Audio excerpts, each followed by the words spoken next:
Okay, so from Milwaukee City, um, half grew up in the city, half grew up in the suburbs. My family moved to the suburbs, raised by a two-parent household. I say that because my stepdad raised us, since I was two. Dad always been a part of my life, but I was like the mom of the siblings. So turned 18, was like, gotta get the hell out of here. The closest thing was Chicago, moved to Chicago, went to college in Chicago, to Columbia Art School. And that's, Hey, yes. same Oh, here. you did? I did not know Yep, that. yep. Okay, so I was in Chicago for maybe 5, 6 years. And when you're When? like, I'm scared, sorry. Sorry. When were you there? When did I you go? was there 2008 to 2012. Okay, so we overlapped a little bit. I was '06 to 2010. Okay. Yep. Wait, can I just interject for a second? I got Yes. a funny anecdote because uh, I met Simone. I don't know if she remembers it, but like I lived in Hyde Park, and I was like taking the bus, 6 bus down, take you straight downtown from Lakeshore Drive. I saw this girl on the bus. I was like, yo, ooh. And I finally like mustered up. I like mustered up the courage. I'm like, yo, I'm about to go say something. I say something. She was not having it. That person was Simone. And I do And Can you then not attest to remember this? that. I do not remember she doesn't that. remember it because we didn't actually like connect later until we just both randomly lived in New New York, York. and like we had a mutual friend That's so that weird. like introduced us, and we just like hung out. But it was like we all hung out, but like she just doesn't remember that moment. And I'm like, no, I saw you on the bus. I I'm legit like, like nah, shot that my wasn't shot, me. and I never even like shoot my shot. It was like very strategic, and I got let down very early that morning. Oh Oh no. God. That's funny. And that's how you know like the world is big until it ain't, right? Like it is Right? Yeah, really actually so small. But it's small. I mean, Chicago, when I say I miss Chicago, love Chicago, it kept me grounded because it was like close to home, but it still gave me a little like sense of independent, and finally an adult. Um, was there for like 6 years, and then something in my head kept on saying, move to New York. And I think it's like, fashion capital, fashion, fashion, fashion. That's what I went to school for. Jumped over to New York. I had the time of my life. Was there for 10 years. But Nice. that's when, I kind of got into like, okay, this is Simone. This is what she want to do. So I started my brand, which is a women's clothing line called Chaos the Cool. Brand. From there, decided, okay, I'm going to stop. I was bartending, did fashion, got pregnant. I have a 3-year-old, got Aw, engaged. We decided to move to Texas, and now I'm here. congrats. Yeah. Wow, so much to unpack there, but definitely want to allow Robin to just kind of give us her background. Yeah. So Are you a small business owner, young professional, or pre-retiree looking to grow and protect your assets but don't know where to start? With all the noise about stocks, bonds, cryptos, it can be hard to know what steps to take. Let Black Swan Financial Group help you so you can focus on doing what you're good at. Black Swan Financial Group is a telefinancial planning firm operating in select states nationwide. They're here to help you protect, create, and grow your assets. Visit blackswanfinancialgroup.com today to get your free consultation. Now back to Side by Side. same question. If you can just tell us about upbringing, family structure, and what you're doing and how you got to where you are today. Oh, I don't.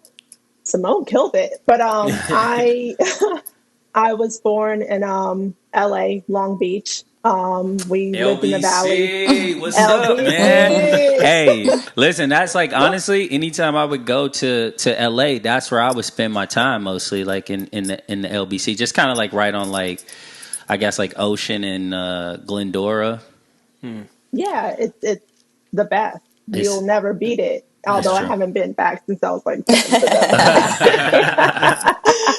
But we've lived everywhere. I have two loving parents and an older sister who she's to this day my best friend. But we've lived in Georgia, Ohio, Texas, Louisiana. I think that's it. Just moved around a lot. My parents showed us what it's like to really go after your dreams and work hard. And a lot of the times they had to move around to accomplish those dreams. And as children, we wanted to be supportive. So we always said yes every time they said move. But now, like every 2 years, I have like an itch to move no matter where I live. But I have Yeah.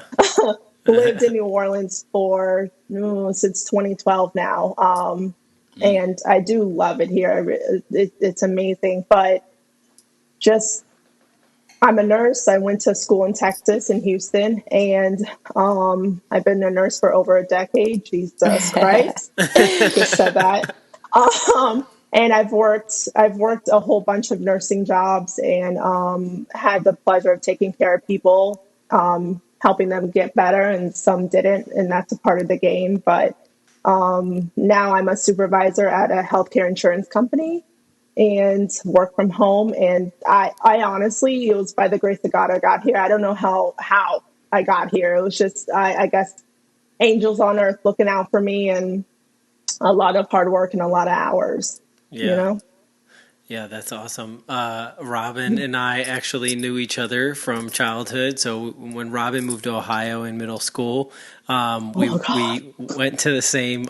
Wait, hold on. I think she just hated. Did she mention Ohio and the state she lived in? Nah, she didn't. I did. I think I she heard her did. say Georgia, I think Texas. she Oh, she said did? Ohio. I don't know. We're going to run it back. We're going to run it back. But we going to see. Oh my God, maybe I didn't. I don't know. But Robin and I, we were in classes together, obviously through like middle school and high school. And I started a poetry club in high school because I was like, Of course you did. always into music and just poetry and stuff. And like at the time, I was like so into Def Poetry Jam, the HBO Yes. series, and Hard, like their yeah. whole like tour they did and stuff. So I was obsessed with that, and I wanted to start something like that at our high school. So I started a little like extracurricular group, and Robin was one of the like members that like helped me start it, and we just been buds ever since, and we've kept in touch over the years, and it's just been awesome to see like all the cool things that you've done and places you've lived and stuff. So yeah. Robin, you still write poetry? I do. Not. I don't know. I think I had like a writer's block for a few years with COVID and everything, but I still like to write, and I like to write short stories in my spare time. But I'll never forget when he started the poetry club, and I would always get someone else to read my work because I was too embarrassed. Like you think my voice is high pitched now? You should have heard it in high school. It was like Minnie Mouse, like just constant. So I always had I can't remember. Rizzo, do you remember who I had read my stuff? I don't even remember. I feel like you'd show it to me for sure, and I think you had a couple friends that you'd show it to and stuff. But that was the beautiful Oh, thing Jesus. about the poetry club was that like we had like these, I don't know, like just all different people from the school that were like into that, like secretly or not secretly. Like Yeah. obviously I was not secret because I was always like always trying to do this You were stuff, not.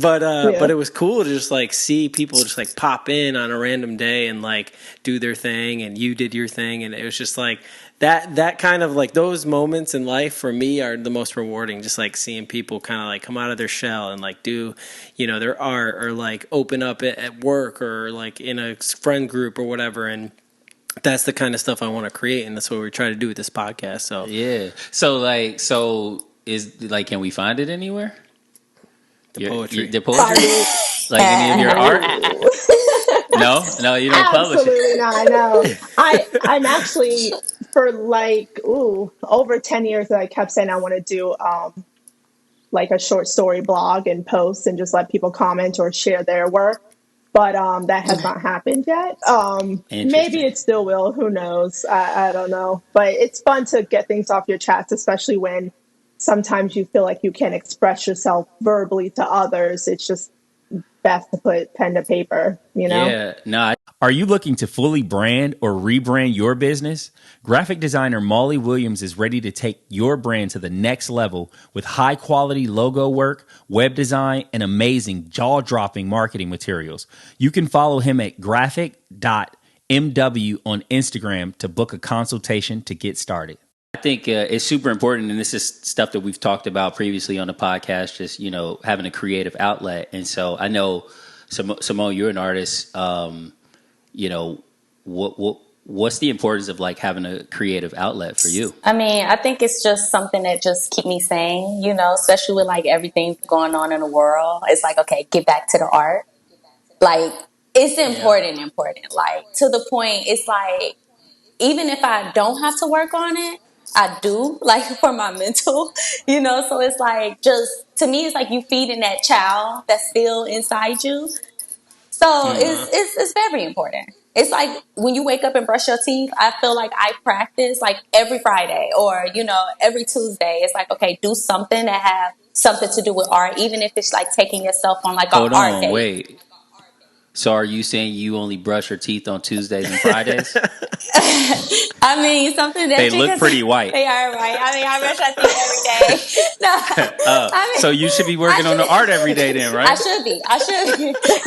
Well, for Well played. other people, my thing is like put it in your schedule. Make it like something that you have to do every day. But me, with my kid and all, it's like, okay, I throw it in there at least 2 times out the week 2 times because a week. it's Okay, I that guess that's fair. important. Like it's important.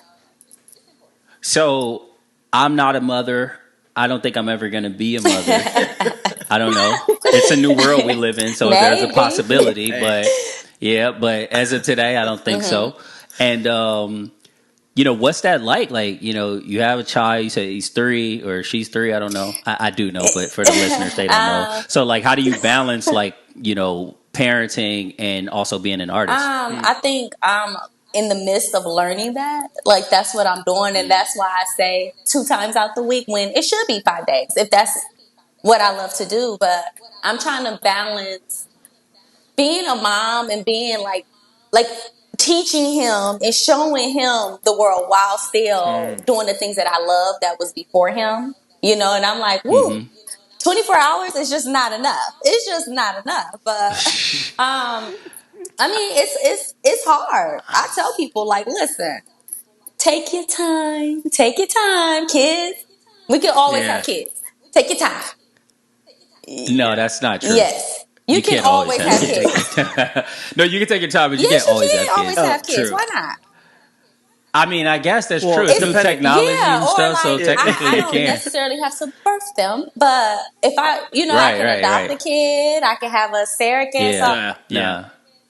I stand corrected, Touche. You can you always can always have have a kids. kid. Like live your Yeah. life, be comfortable with your schedule, get on a schedule, and then bring a little human.